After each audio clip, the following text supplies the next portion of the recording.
Alright everyone, as I mentioned, kind of back with some pickups here. These are videos that, honestly, I don't do a lot on my channel because I know a lot of people don't necessarily are a fan of seeing others pick up videos.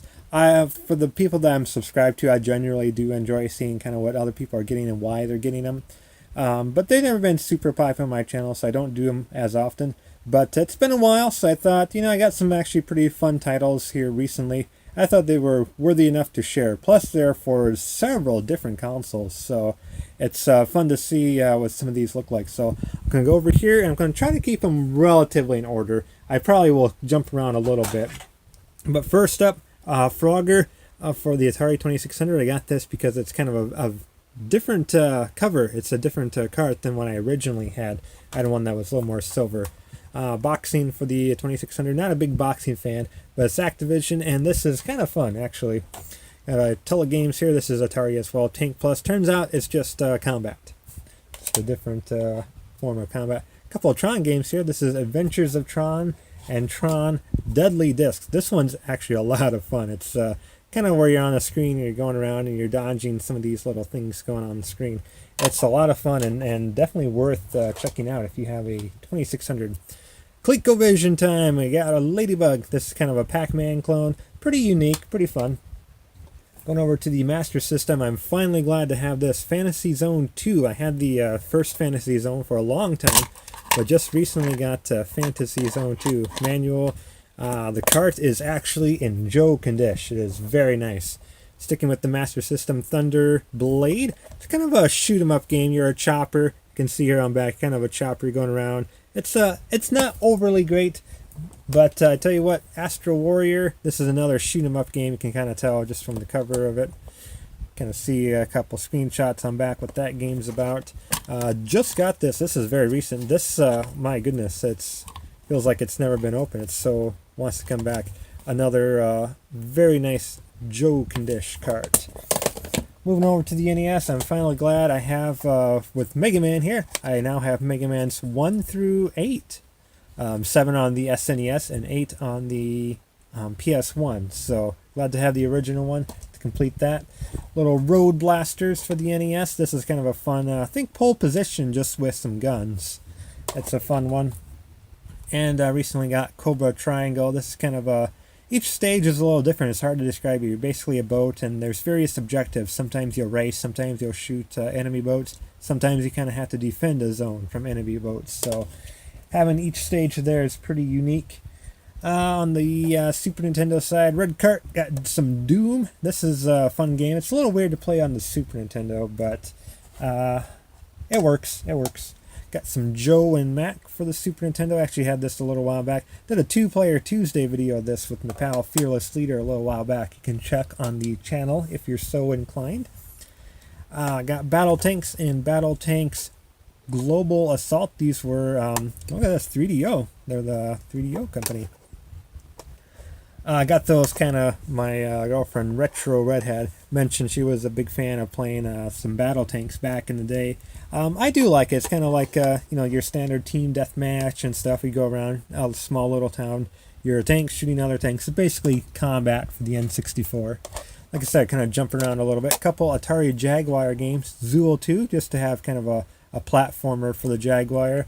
And Pinball Fantasies. This is a lot of fun to play, and I'm glad I got this on the Jaguar because it lets me play my Jaguar a little bit more. Definitely a big fan of pinball games, and I have to be honest, this is top notch. I might have to do another pinball video here pretty soon.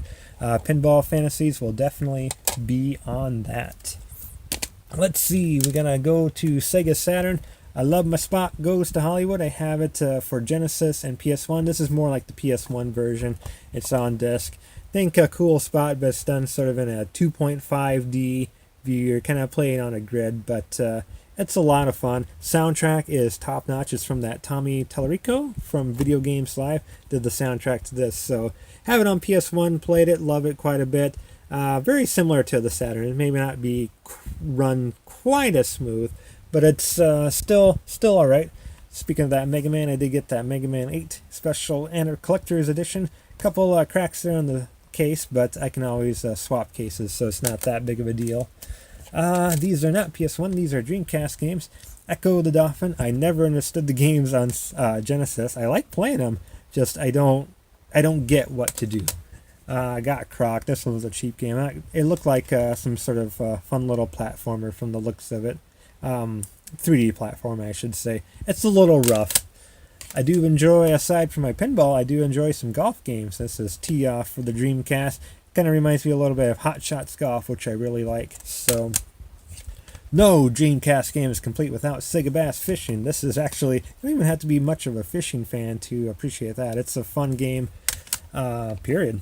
Tomb Raider Chronicles. I know Tomb Raider belongs on the PlayStation and mainly PS1, but it's a couple dollars, so I thought I'd grab it and see how it plays on the Dreamcast. It plays pretty darn good.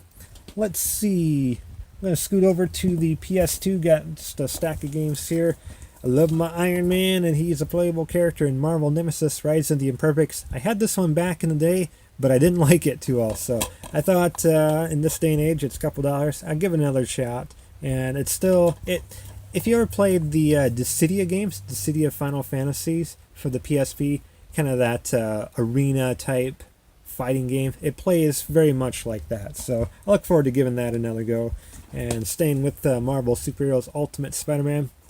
Everyone loves their Spider-Man 2 game, but I think this is just as good. It's done in a little bit more of a comic book style, but you got that open world. It's a unique story, lots of characters you run into, and it doesn't stick to the Spider-Man 2 movie storyline. It's its own unique game. So Ultimate Spider-Man, glad to have this one. This is actually... A lot of people talk about some good Spider-Man games. I think this is probably one of the best Spider-Man games, just in my personal opinion. Got into these SOCOM games recently. Each of these were just a couple dollars each, so they weren't much at all.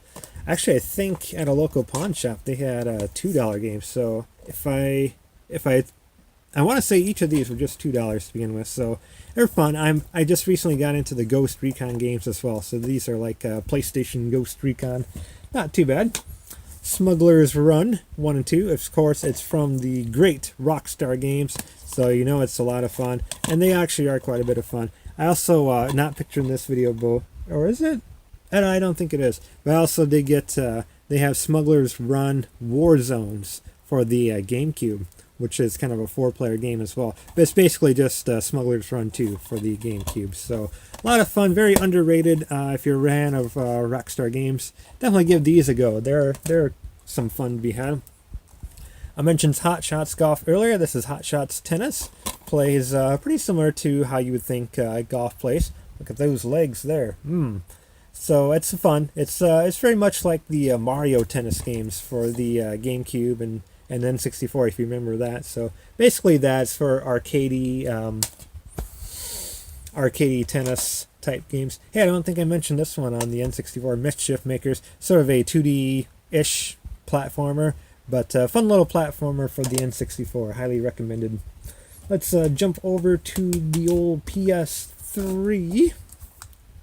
White Knight Chronicles. Always hear pretty good things about this RPG. Have yet to play it, so I can't say too much about the game. I have yet to put it in, but always heard it's a good RPG. Got some Twisted Metal for the PS3. Got some SOCOM. I showed you off the original 3 SOCOM games. This is SOCOM 4. I actually really enjoy this one. This one is pretty darn fun, actually. It might be my favorite of the 4.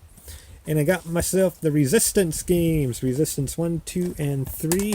3, I got $5. When I took it to the counter, they actually gave me a new copy. I had a sealed copy, so $5 for a brand new Resistance 3. So that was pretty nice to get.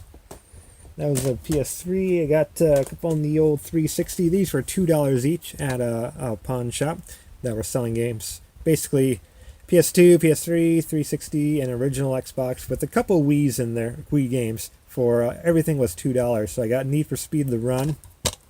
I mostly keep my Need for Speed games on the PlayStation side, so this is maybe the first one I have on the 360. But it's fun. It's very cinematic, sort of kind of like the movie that they did a little while back. Kind of reminds me of that. Got this here Force Unleashed Ultimate Sith Edition. Normally I wouldn't, but like I said, it was $2. steel case. It was actually in very good condition. It had all the artwork, got the little sticker, got the manual. Both discs were actually in very, very nice condition. Well, maybe a scuff here or there, but everything was there. So manuals and all the fun little bonuses it came with. So that was pretty neat. Plus, I like some good steel books whenever I get the chance. Same thing for Final Fantasy 13 too. I have my Final Fantasies for PlayStation, but they didn't have this for the PS3, so I thought I'd give it a go on the 360. It did have a very good in-shape manual. Disc was in Joe condition. So those are my 360 games. On the Wii, I got another tank game. Imagine that, Tank Tank Tank. This one always gets a little bit of buzz. It's kind of like the old battle tanks. Little town or little village that you roam around. You actually shoot various enemies and whatnot. It's been a lot of fun. I got Tropical Freeze, the latest Donkey Kong Country. It's a little weird. It's not as good as the Super Nintendo Donkey Kong Countries, but it works. And I think last but not least, this one just came out in August. Played it, loved it so much. I think you got to play Uncharted 4 first, but this is a good game to play right afterwards. It stars Chloe. It's fantastic. Of course, I have yet to play a bad Uncharted game. Speaking of Uncharted, some more Naughty Dog Last of Us. Never played it on the PS3, and it took me a long time to get it on the PS4, but it was just, I think, $10 or $15, and I was like, I was so still in the Uncharted spirit, I thought I'd give this a go, so playing it about 2 or 3 hours in. It's a little bit of a slow start. I'm not liking it as much, but I know it will definitely ramp up story-wise. So, you might notice I didn't pick up any handhelds game. I did. I'm saving them for another video. Otherwise, this would be a lot longer than it is. So, a few good DS, PSP, Vita games I'll share on a future pickup video we'll do here in the near future. So, everybody, thanks for watching, subscribing, liking the game, and yeah, post it and post it.